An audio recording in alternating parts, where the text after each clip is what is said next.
भाजी करताना भाजीला रंग आणि चव चांगली येत नाही. भात चिकट होतो, मटण शिजायला खूप वेळ लागतो, कुकरमध्ये डाळ लावली तर त्यातून पाणी बाहेर येतं. अशा साऱ्या गोष्टी तुमच्यासोबत घडत असतील तर आजचा व्हिडिओ गृहिणींसाठी खास उपयुक्त किचन टिप्स. तर हाय हॅलो नमस्कार, मी गौरी. आजच्या व्हिडिओमध्ये तुम्हा सगळ्यांचं अगदी मनापासून स्वागत करते. गोड पदार्थांमध्ये दुधाचा वापर करताना फुल क्रीम दूध वापरा, ज्यामुळे त्याचं टेक्स्चर छान येईल. प्रेशर कुकरमध्ये डाळ शिजायला ठेवल्यानंतर त्यात स्टीलची एक लहान वाटी ठेवा. असं केल्यानं पाणी बाहेर येणार नाही. भाज्या आणि फळं खूप बारीक चिरू नका, कारण दिसायला कितीही छान वाटलं तरी यामुळे त्यातील पोषक घटक कमी होतात. कोणताही गोड पदार्थ बनवताना त्यात चिमूटभर मीठ टाका, त्यामुळे पदार्थाची चव आणखी छान होईल. बटाटे आणि वांग्याचा रंग बदलू नये यासाठी चिरल्यावर फोडी लगेच पाण्यात टाकाव्यात. चहाच्या भांड्याला डाग पडले असतील तर त्या भांड्याला मीठ लावून घासावं, डाग लगेच निघतील. गोड पदार्थांसाठी बदाम चिरून टाकायचे असतील तर आधी ते पाण्यात भिजत ठेवा, त्यामुळे ते सोलणे आणि चिरणे सोपे होईल.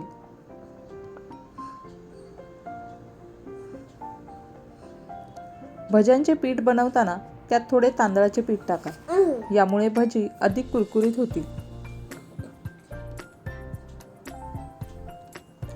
हाताला कांद्याचा वास येत असेल तर बेसन पीठ चोळून हात धुवावा, म्हणजे वास निघून जाईल.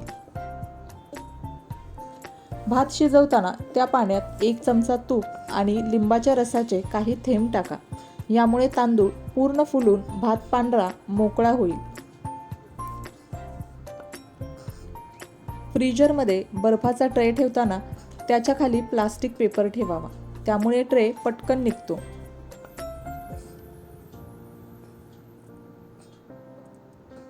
शिळा ब्रेड उन्हात वाळवून चुरा करून ठेवल्यास कटलेट तयार करताना वापरता येतो व त्याची चवही चांगली येते. गाईचं दूध फाटल्यानंतर त्यातून निघालेलं पाणी टाकून देऊ नका. उलट त्या पाण्याचा वापर चपाती किंवा पराठे याची कणिक मळण्यासाठी करा.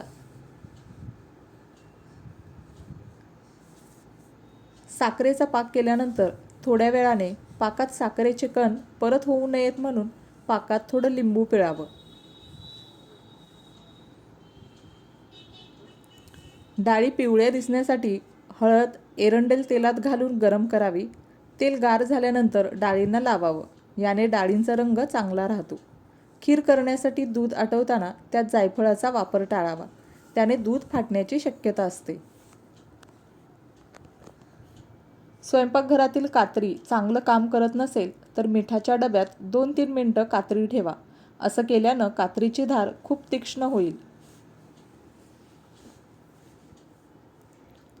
हलव्यासाठी रवा भाजताना त्यात अर्धा चमचा बेसन टाका, त्यामुळे हलव्याची चव दुप्पट होईल.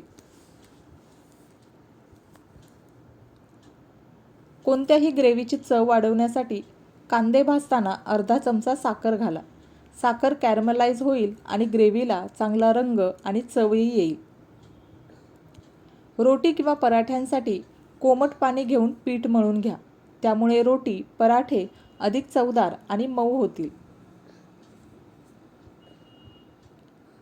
पराठा बनवताना तेलाचा किंवा तुपाचा वापर करण्याऐवजी बटरचा वापर करा, पराठे अधिक टेस्टी लागतील. डोसा किंवा इडली हलकी होण्यासाठी डाळीबरोबर थोडे पोहे भिजवावेत. डोसा किंवा इडलीचं पीठ शिल्लक राहिल्यास ते आंबट होऊ नये म्हणून 2-3 हिरव्या मिरच्या टाकून ठेवाव्या. फ्रीजमधील सर्व नकोसे वास शोषले जाण्यासाठी फ्रीजमध्ये लिंबाचे 2 भाग करून ठेवून द्यावे. फ्रीजमध्ये मंद सुगंध दरवळत राहण्यासाठी कापसाच्या बोळ्यावर थोडा व्हॅनिला इसेन्स टाकून फ्रीजमध्ये ठेवावे. पकोडे, भजी करताना पिठात कॉर्नफ्लॉवर टाकावे. तेल कमी वापरलं जातं आणि भजी कुरकुरीत होतात.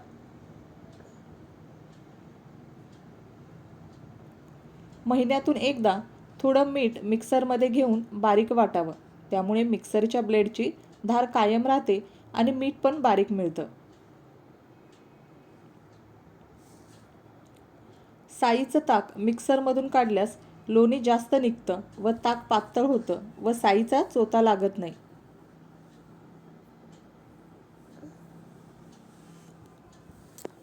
दही वड्यासाठी दही लावताना दुधात साखर विरघळवून विरजण लावावे. दालचिनी किंवा वेलचीची पूड करताना त्यात थोडी साखर टाकावी. पूड पटकन होते. तूप कडवून झालं की तुपाच्या भांड्यात पाणी घालून गरम करून गाळून घ्यावं व या पाण्यात भात शिजवावा किंवा आमटीत कणिक भिजवताना घालावे. चीज किसताना किसणीला थोडं तेल लावावं म्हणजे चीज किसणीला चिकटणार नाही.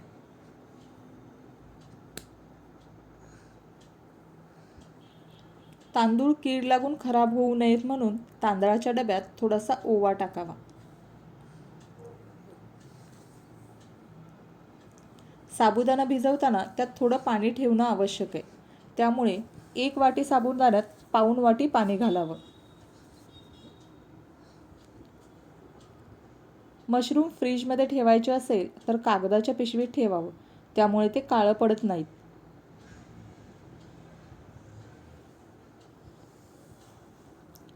डोशाचं पीठ बनवताना उडीद डाळीबरोबर चणा डाळसुद्धा बारीक वाटून घालावी. त्यामुळे डोसा कुरकुरीत स्वादिष्ट होतो. वापरलेली चहा पावडर 2-3 वेळा स्वच्छ धुवून नंतर झाडांच्या कुंड्यामध्ये वापरावी.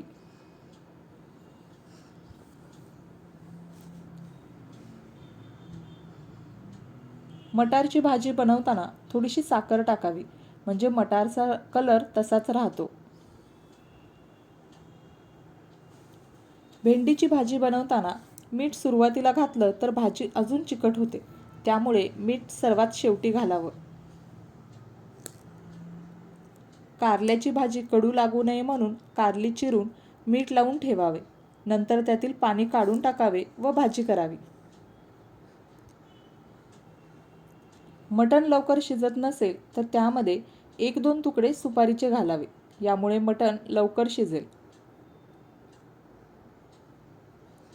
हिरव्या पालेभाज्या करताना लसूण ठेचून घातला तर भाज्यांचा स्वाद अजून वाढतो.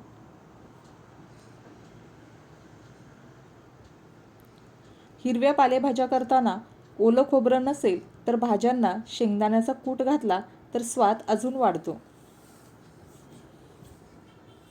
टोमॅटो ऑमलेट किंवा बेसन पोळी बनवताना थोडं तांदळाचं पीठ घालावं.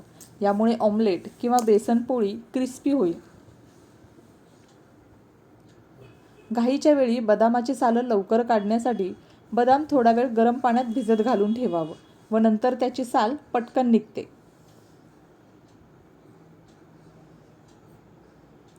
वांग भाजण्यापूर्वी त्याला सर्व बाजूनी तेल लावावं. त्यामुळे त्याची साल पटकन निघते आणि चवही छान येते. Thanks for watching. If you like this video and information, please like our video and subscribe to our channel.